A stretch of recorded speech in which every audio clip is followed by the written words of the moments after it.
राधे राधे, जय श्री कृष्णा। आप सभी को गोवर्धन पूजा की बहुत बहुत शुभकामनाएं। भक्तों, हमारे हिंदू धर्म में गोवर्धन पूजा का अत्यंत और विशेष महत्व बताया गया है। यह पावन पर्व भगवान श्री कृष्ण जी को समर्पित है।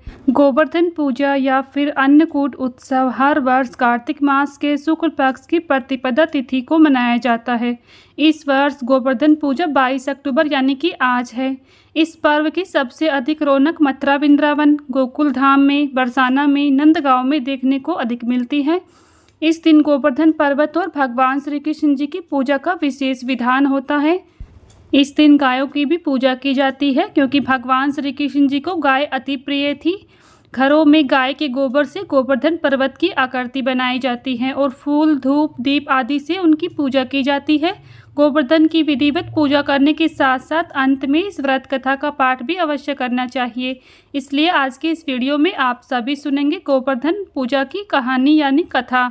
आज की वीडियो आप सभी को पसंद आए तो प्लीज़ लाइक शेयर करें। चैनल पर अगर नए हैं तो चैनल को सब्सक्राइब कर लें, बेल आइकन को प्रेस कर लें, जिससे आप सभी को हिंदू धर्म से जुड़े सभी व्रत और त्योहारों की वीडियोस देखने को मिलेंगी। इस व्रत कथा का पाठ करने से घर में सुख समृद्धि आती है, साथ ही अन्नकूट की कृपा से कभी भी अन्न की कमी नहीं होती है। आइए सुनते हैं गोवर्धन पूजा की पौराणिक कथा। धार्मिक मान्यताओं के अनुसार एक बार देवराज इंद्र को अपनी शक्तियों का घमंड हो गया था। इंद्र के इसी घमंड को दूर करने के लिए भगवान कृष्ण ने लीला रची। एक बार गोकुल में सभी लोग तरह तरह के पकवान बना रहे थे और हर्षोल्लास के साथ नृत्य संगीत कर रहे थे। यह देख भगवान श्री कृष्ण ने अपनी माँ यशोदा से पूछा कि आप लोग किस उत्सव की तैयारी कर रहे हैं। भगवान श्री कृष्ण के सवाल पर माता यशोदा ने उन्हें बताया कि हम देवराज इंद्र की पूजा कर रहे हैं। तब भगवान कृष्ण ने उनसे पूछा कि हम उनकी पूजा क्यों करते हैं।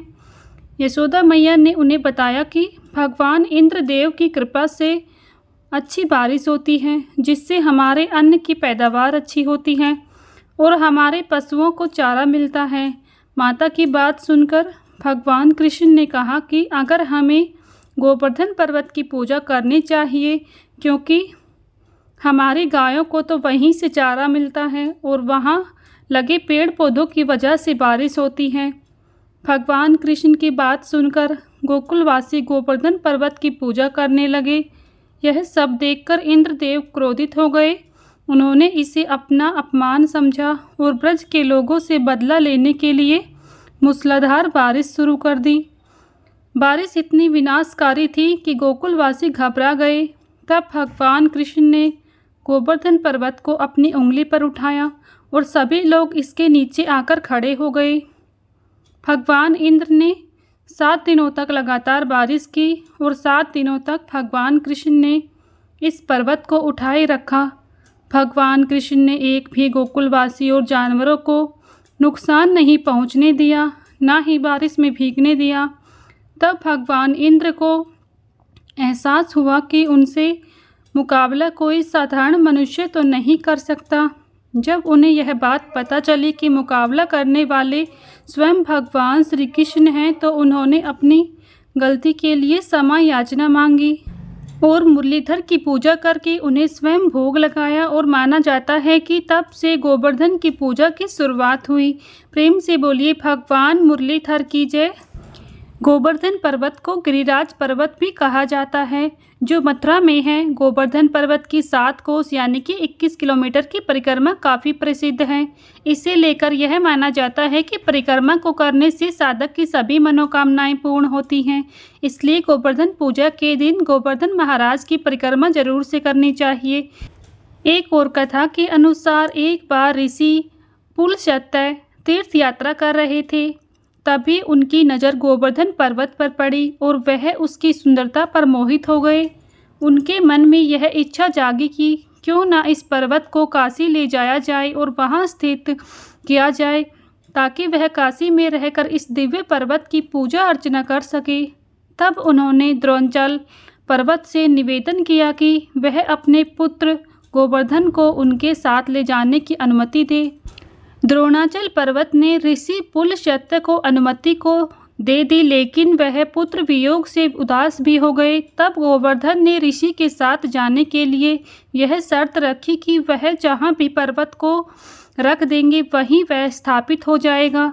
पुलस्त्य ऋषि ने गोवर्धन पर्वत की यह शर्त मान ली। तब गोवर्धन पर्वत ने ऋषि से कहा कि मैं 2 योजना ऊंचा और 5 योजना चौड़ा हूँ, आप मुझे कैसे ले जाएंगे? तब ऋषि ने अपने तपोबल से हथेली पर पर्वत को उठा लिया और काशी की ओर चल दिए।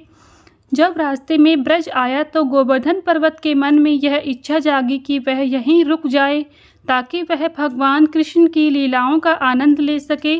तब गोवर्धन पर्वत ने अपना भार बढ़ाना शुरू कर दिया। थोड़ी देर बाद जब ऋषि को गोवर्धन पर्वत भारी लगने लगा तो उन्हें विश्राम करने की आवश्यकता महसूस हुई। ऋषि गोवर्धन को दिए गए वचन को भूल गए और विश्राम करने के लिए उन्होंने पर्वत को नीचे रख दिया। जब उन्होंने दोबारा पर्वत को उठाने की कोशिश की तो गोवर्धन से उन्हें वचन याद दिलाया। ऋषि पुलस्त्य गोवर्धन को अपने साथ ले जाने की हठ करने लगे, लेकिन गोवर्धन अपनी जगह से नहीं हिला। गोवर्धन की इस जिद के चलते ऋषि को क्रोध आ गया और उन्होंने पर्वत को श्राप दे दिया। ऋषि ने गोवर्धन पर्वत को यह श्राप दिया कि प्रतिदिन तिल तिल कर तुम्हारा शरण होगा और एक दिन ऐसा आएगा जब तुम पूरी तरह से धरती में समाहित हो जाओगे। तो भक्तों, ये थी गोवर्धन पर्वत से जुड़ी 2 पौराणिक कथाएं। अगर आप सभी को गोवर्धन पूजा की ये व्रत कथाएं पसंद आई हैं तो प्लीज़ वीडियो को लाइक शेयर करें। चैनल पर अगर नए हैं तो चैनल को सब्सक्राइब कर लें, बेल आइकन को प्रेस कर लें, जिससे आप सभी को हिंदू धर्म से जुड़े सभी व्रत और त्योहारों की वीडियोस देखने को मिलेंगी। मिलती हूँ नेक्स्ट वीडियो में, तब तक के लिए सभी को राधे राधे, जय श्री कृष्ण।